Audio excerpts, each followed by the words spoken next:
नमस्कार प्रिय श्रोताओं, आज हम जिस आत्मिक पुस्तक की यात्रा पर निकले हैं वह केवल शब्दों की नहीं, चेतना की यात्रा है। यह कोई सामान्य आत्मकथा नहीं, बल्कि एक दिव्य दस्तावेज है। एक ऐसी पुस्तक जो आत्मा को उसके परम स्रोत की ओर खींचती है। यह है स्वामी परमहंस योगानंद की कालजयी कृति योगी कथामृत। योगी कथामृत, जिसे अंग्रेजी में ऑटोबायोग्राफी ऑफ ए योगी के नाम से जाना जाता है, 1946 में प्रकाशित हुई थी। इसने विश्व भर में आध्यात्मिक जगत को एक नई दृष्टि दी। यह केवल एक व्यक्ति की आत्मकथा नहीं है, यह भारत की प्राचीन योग परंपरा का जीवित साक्ष्य है। आज हम इस पुस्तक की कथा के माध्यम से ईश्वर की खोज, गुरु के साथ आत्मा की यात्रा, चमत्कारी अनुभवों और क्रिया योग के गूढ़ रहस्यों को स्पर्श करेंगे। स्वामी योगानंद का जन्म बंगाल के एक साधारण परिवार में हुआ।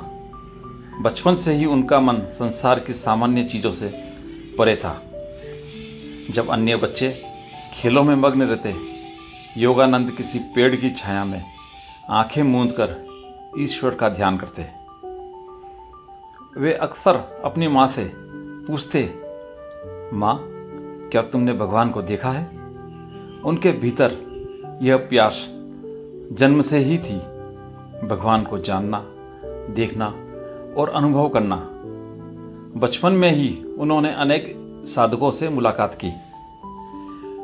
कुछ संत चमत्कारी थे तो कुछ अत्यंत सरल। वे एक ऐसे संत से मिले जो वर्षों से बिना भोजन किए जीवित थे। फिर वे एक ऐसे साधक से मिले जिनका नाम था टाइगर स्वामी, जिन्होंने अपने जीवन में शक्ति और संयम दोनों का अद्भुत संतुलन साधा था। पर इन सब अनुभवों के बाद भी उनका मन शांत नहीं हुआ। एक प्यास थी जो बुझ नहीं रही थी। और तब एक दिन उन्हें एक महापुरुष से भेंट हुई जो दिखने में साधारण थे, लेकिन जिनकी आंखों में एक शांत गहराई थी।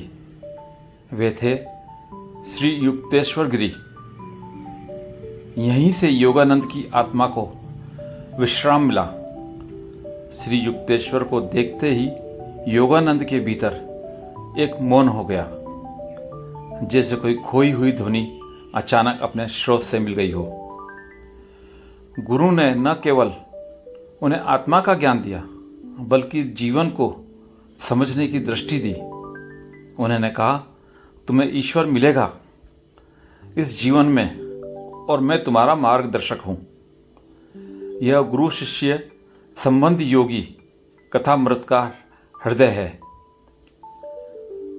शिष्य जब सच्चे समर्पण के साथ गुरु के चरणों में बैठता है तो जीवन बदलता है। योगानंद जी के साथ यही हुआ।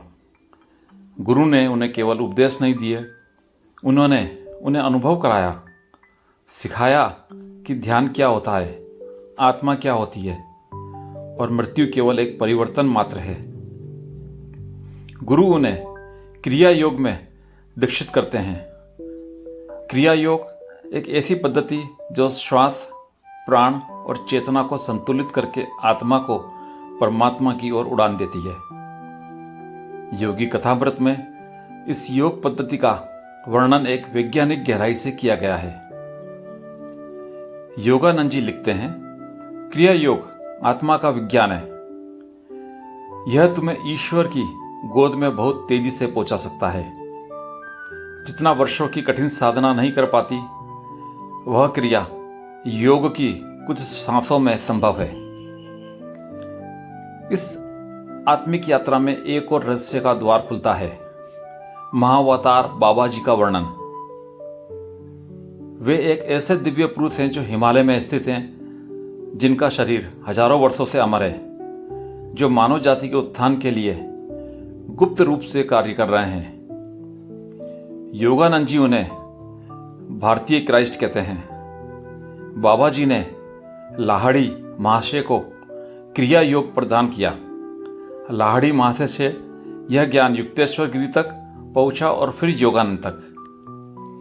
यह केवल एक गुरु परंपरा नहीं, यह एक जीवित ज्योति की श्रृंखला है जो चेतना से चेतना में प्रभावित हो रही है। 1920 में योगानंद जी अमेरिका गए। भारत की आत्मा अब पश्चिम में अपनी गूंज बिखेरने को तैयार थी। वहां उन्होंने हजारों लोगों को ध्यान सिखाया, आत्मा और परमात्मा के संबंध को समझाया, उन्हें सेल्फ रियलाइजेशन फेलोशिप की स्थापना की ताकि हर व्यक्ति किसी भी धर्म या जाति का हो वह आत्मज्ञान की इस राह पर चल सके। उनके प्रवचनों में वैज्ञानिकता और भक्ति का अद्भुत संतुलन था। वे कहते थे, ध्यान कोई धर्म नहीं, यह अनुभव है, यह विज्ञान है जो आत्मा को उसके मूल स्रोत से मिलाता है। वे मृत्यु के बारे में कहते हैं, मृत्यु केवल एक शरीर का परिवर्तन है, आत्मा तो अमर है, वह कभी नहीं मरती। योगानंद जी ने अपने जीवन के अंतिम वर्षों में बार बार मृत्यु की चर्चा की। उन्होंने अपने महाप्रयाण की भविष्यवाणी भी कर दी थी। 1952 में अमेरिका में एक सभा में उन्होंने भाषण के अंत में कहा, भारत और अमेरिका की एकता में ही विश्व की मुक्ति छिपी है। और इतना कहते ही वे मुस्कुराते हुए वहीं मंच पर ही ध्यान की अवस्था में शरीर को त्याग देते हैं। 21 दिनों तक उनका शरीर वैसा ही रहा, न कोई दुर्गंध न कोई विघटन।